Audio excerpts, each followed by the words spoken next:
22ஆம் தேதி காலை ஸ்ரீ அரசகேசரி சிவன் கோவிலுடைய குடமுழுக்கு விழா கோலாகலமா நடைபெற்றுச்சு. 8:45 மணி அளவுல கடம் புறப்பட்டு ஒரே நேரத்துல காலை 9 மணிக்கு எல்லா கோபுரங்களுக்கும் நன்னீர் ஊற்றப்பட்டு குடமுழுக்கு நிறைவு பெற்றது. அதைத் தொடர்ந்து மகா தீபாராதனை காட்டப்பட்டுச்சு. ஏறத்தாழ 30,000 பக்தர்கள் பங்கேற்ற நிலையில இப்போது பக்தர்களுக்கு தரிசனத்துக்காக அனுமதிக்கப்பட தொடங்கி இருக்காங்க. இந்த இடத்துல கூட்ட நெரிசலை தவிர்ப்பதற்காக அன்னதானத்துக்கு பதிலா பிரசாதங்கள் உணவு பொட்டலங்களா கட்டப்பட்டு பக்தர்களுக்கு வழங்கப்பட்டுச்சு. இந்த விழாவில் வெளியுறவு அமைச்சர் விவியன் பாலகிருஷ்ணன், போக்குவரத்து தற்காலிக அமைச்சர் ஜெஃப்ரி சியா உட்பட பல அடித்தள அமைப்புகளின் ஆலோசகர்களும் சிறப்பு விருந்தினர்களா பங்கேற்றாங்க. நாங்கள் எதிர்பார்த்ததை விட அதிகமான பக்தர்கள் கலந்து கொண்டு சிறப்பித்திருக்கிறார்கள்.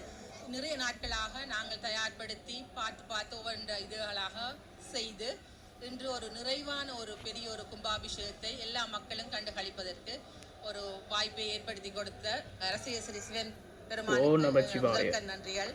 தமது ஆலயத்திற்கு தயாராக உள்ளனர். எமது ஆலயத்தின் பெரிய ஒரு தொண்டு ஊழியர்கள் தான். மக்கள் கொடுத்துட்டு இருக்கோம். நாங்க வந்து 6 மணிக்கு ஆரம்பிச்சோம். ஒரு பொட்டணம் வந்து மிளகு சாதம், இன்னொரு பொட்டணம் வந்து புளி சாதம், அதோட வந்து இனிப்பு பொட்டணம் இருக்குது, பழங்க இருக்குது, தண்ணி இருக்குது. எல்லாமே ஒரு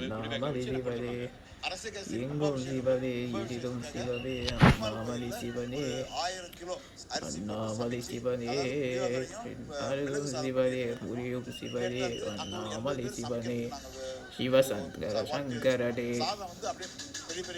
அண்ணாமலை சிவனே திரு அண்ணாமலை சிவனே ஹர ஹர சிவாயவோ சிவ சிவ சிவாயவோ எங்கும் சிவவே இதிலும் சிவவே அண்ணாமலை சிவனே ஏகாம் சிவவே ஏகாம் சிவனே ஹர சிவனே. எல்லாத்தையும் அழகா மேனேஜ் பண்ணி ஒரு லைனா கொண்டாடுறோம். இங்க ஒரு குரூப் இருக்கு. நம்ம வந்து பேட்ச் பை பேட்ச் வரோம். சோ இங்க 6 o'clock ஆரம்பிச்சோம். 6 to 7, 7 to 8 அந்த மாதிரி பேட்ச். நாங்க இங்க 2 மணி வரைக்கும் இருப்போம். நேத்து நைட்டு நான் வந்தேன் இங்க.